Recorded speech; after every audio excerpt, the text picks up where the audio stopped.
Je ne sais pas. Est-ce que tu as le courage de prononcer ce mot quand tu discutes avec des personnes, quand tu es en train d'échanger, quand tu es en train d'interagir? Et oser avoir cette humilité, c'est ce dont j'ai envie de te parler aujourd'hui parce que c'est une valeur que j'admire beaucoup en fait. D'être capable de se connaître et de dire quand on ne sait pas, je ne sais pas. Mais comment avoir le courage de le dire? Je vais te partager mes pistes de réflexion et pourquoi c'est si important à mes yeux. Donc c'est parti.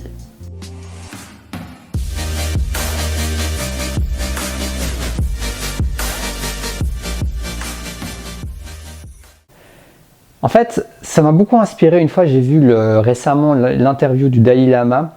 En fait, il avait intervenu dans une université et discuté avec plein de scientifiques de sujets très profonds de la vie. C'est-à-dire, c'était particulièrement sur le vieillissement et la mort, le débat. Et donc, tous les scientifiques de différents domaines posaient des questions au Dalai Lama pour lui demander son opinion à propos des grands sujets de la vie, comme le vieillissement, les hôpitaux, la souffrance, etc., etc. Et ce qui m'a beaucoup émerveillé et inspiré, c'est de voir que parfois, on lui posait une question et il disait simplement « je ne sais pas ». Ce n'est pas de mon ressort. Je n'ai pas assez d'expérience pour pouvoir me prononcer sur ce sujet. Et je trouve que ça dénote une grande connaissance de soi-même, d'être capable de prononcer ces mots et ces phrases.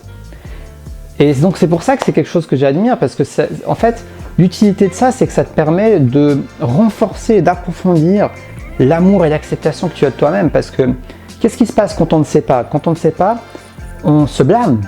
C'est pour ça qu'on a envie de montrer « je sais » et qu'on va peut-être dire quelque chose au hasard pour montrer que je sais. Et donc si on veut à ce point montrer que je sais, c'est qu'en réalité on n'accepte pas de ne pas savoir. Et donc le fait de ne pas savoir crée des critiques à l'intérieur de nous-mêmes. Tu ne sais même pas ça, t'es nul, tu vas paraître pour quelqu'un d'idiot, tu vas paraître pour un inculte.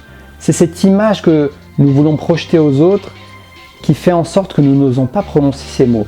Donc il y a plusieurs manières de travailler ça. Tu peux travailler l'image que tu as de toi-même, l'amour que tu as de toi-même, te libérer de tout ce qui fait que tu es attaché au regard d'autrui pour pouvoir être plus libre et ainsi pouvoir plus facilement prononcer ces mots par exemple.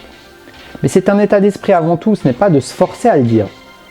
Peut-être que en te forçant à le dire, ça va te faire sortir de ta zone de confort vu que tu n'as pas envie de le dire. D'accord, ça peut être un point de travail, un point d'exploration. Mais le but, à mon avis, c'est que ça devienne quelque chose de spontané, qui émane de ta nature, qui émane du fait de cette acceptation que tu auras approfondie petit à petit en toi-même.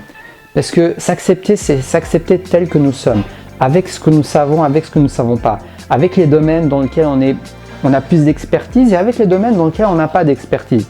Ce n'est pas rechercher et vouloir montrer une sorte de perfection au monde, une sorte d'idéal et de vouloir être partout parce que c'est épuisant. Si tu cherches à être bon partout, si tu cherches à montrer que tu sais tout, c'est épuisant. C'est épuisant. Donc, autant accepter là où tu en es et te dire même, alors je ne sais pas, peut-être que pour le moment je ne sais pas ou alors je ne le saurai jamais. Parce qu'on n'a qu'une vie et dans cette vie, on ne peut pas tout savoir, on ne peut pas tout connaître, on ne peut pas être expert partout. Et donc peut-être qu'en pensant à ça, ça peut te rassurer, ça peut te faire... C'est vrai ça, je ne peux pas être expert partout, je ne peux pas tout savoir.